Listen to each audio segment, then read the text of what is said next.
Welcome back to the channel. Welcome back to the channel, everybody. So today we're gonna get back to working on the Evo, the white GSR, nickname Ivy. So let's go inside. I came out here a little bit earlier to get some heat in here, just because I don't know, it is 32 degrees outside. But thankfully it is like damn near 50 degrees in here. So we're gonna get to working on the Evo again. Last time you saw, we should have been somewhere around, we got it started, but it just straight up died.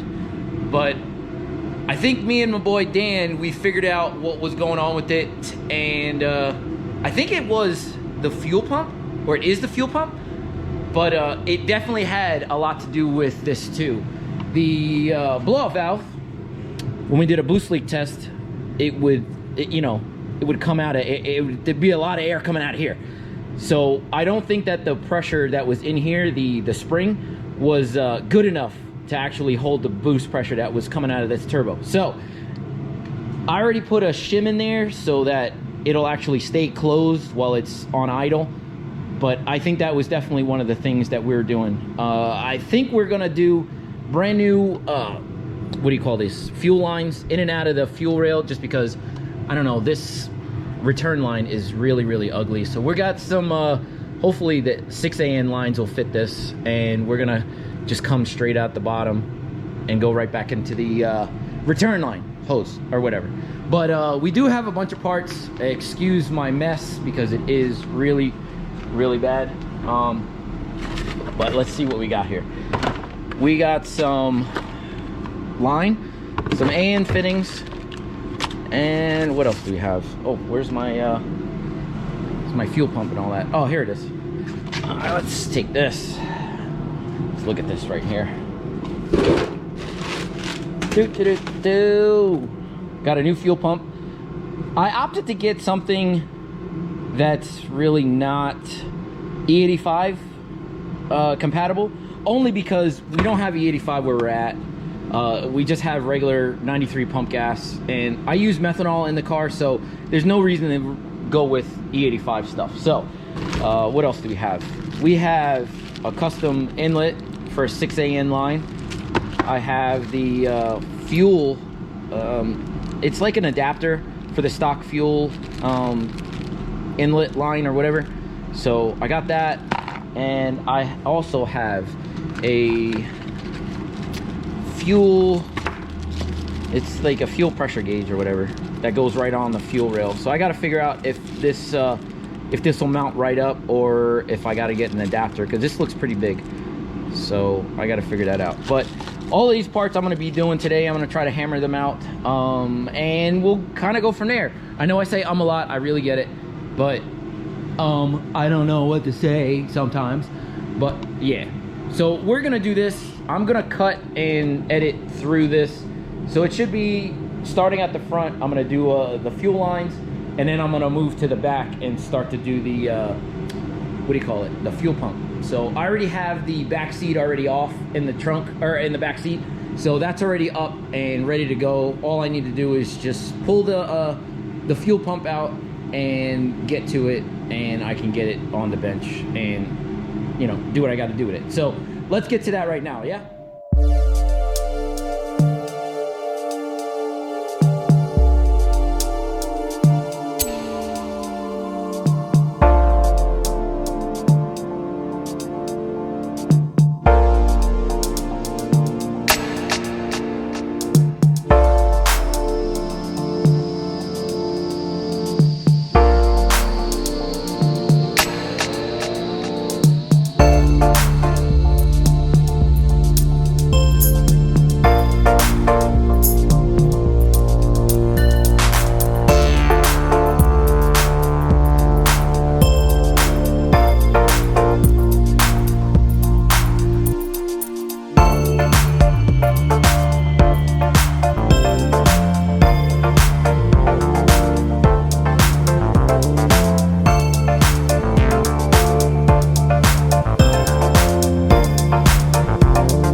right, quick update. So I have the as you saw, the fitting for the fuel rail is on there. I did the return line, but it's really not a lot of pressure behind it, so it's just with worm clamps at the top and at the bottom there. But I'll give you a quick look. All right, can't see. I had to do a 90-degree elbow because the intake manifold is in the way, and I ran both my lines behind or underneath each other just so that they come together. And I might just zip tie them together just so that they're out of the way. I don't think that they're gonna hit anything else. There's nothing else there to hit, but I might just try this after. I might just prime the car after to see if they either leak or whatever, anything around the lines. But I want to do the fuel pump first. That's what I got to do before I actually try to prime it. So let's get to that now. Like I said before, the back seat is already up, and the fuel pump is pretty much exposed. Just got to actually get to it. So let me just open this. So as you can see, all I got to do is just, I don't know, a couple 8mm bolts down there, and 2 lines and the sensor harness plug, whatever, and the return line, and we're good to go. So let's get to that now. I'm gonna set you up on the other side and start.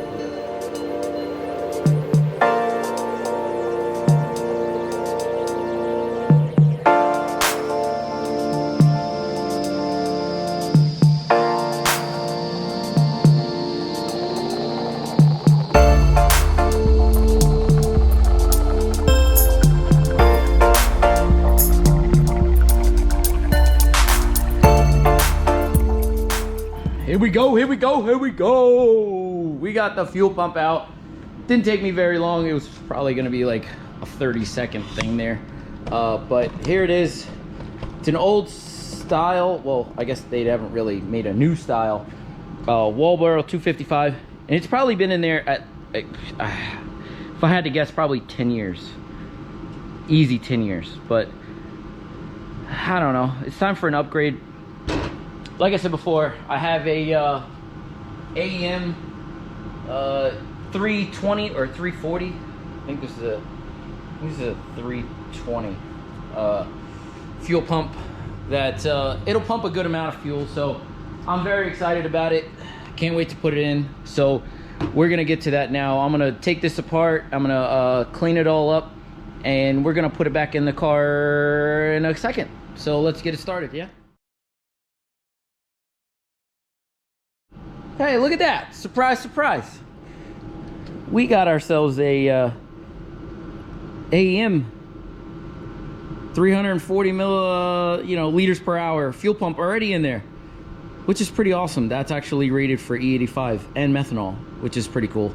I have methanol in the car, but it's just kind of like a spray, almost like what they make for AEM, which actually it's from Aquamist. It's an old company, but it's still super great. I don't even think many people actually run the Aquamist kit still, but I love it to death. But I don't know, with this pump, like I said before, it's been in there a long time, so I'm still gonna change it and throw this thing in the garbage because I don't know, it's been a while. So quick and easy, just take the pump off, change the filter, change the the little holder, and we'll be back in business in a minute.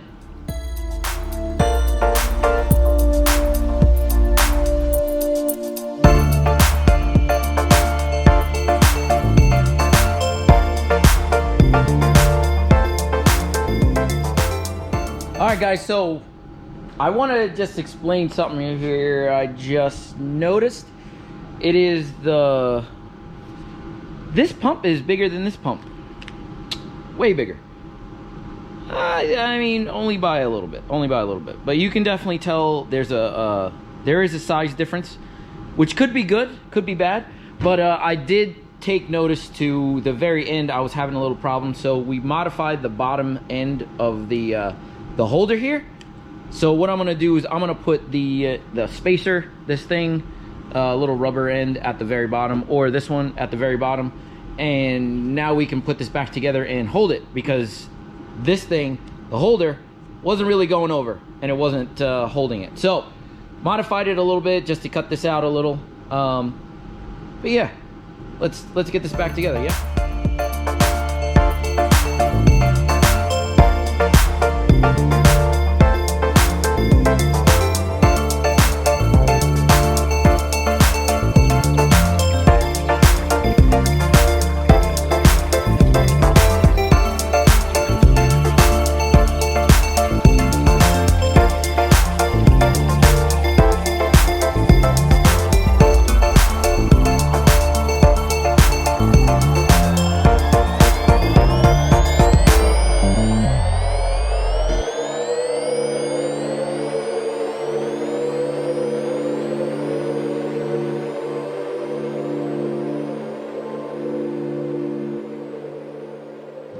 All right, everybody, we got the fuel pump in, and it is time to prime this bad boy. So we're gonna do this together. Hopefully there is no leaky. Let's hope there's no leaky. So we're gonna be focusing on here, and over there. So I'm just gonna reach in and I'm gonna look to see. Oh, gotta turn on the battery first, and we're gonna prime this bad boy together.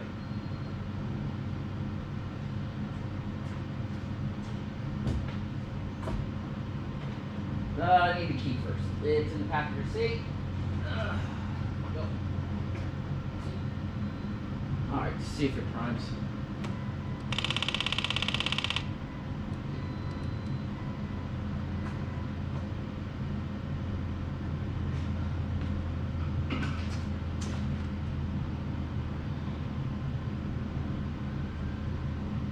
Don't see anything.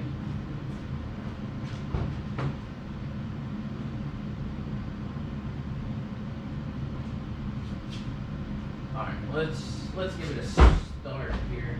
Actually, let me open up the door. Hopefully we don't get smoked out too much.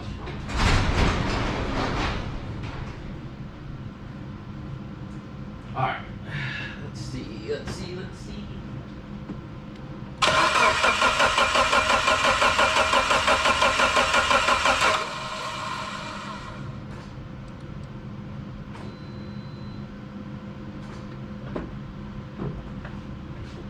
All right, right off the rip, I don't hear anything. So we need to figure that out. And I got a lot of fuel here. Got lots of fuel. I think it's probably the return. Nope. We got here. So we got a couple leaks. So I'm gonna go through and I'm gonna fix those. But seems like it is priming. Looks like the fuel pump is doing what it's got to do. But it's probably not gonna start because the upper intercooler pipe's not on. So let's do that now, and I'll cut back when we're all ready to go.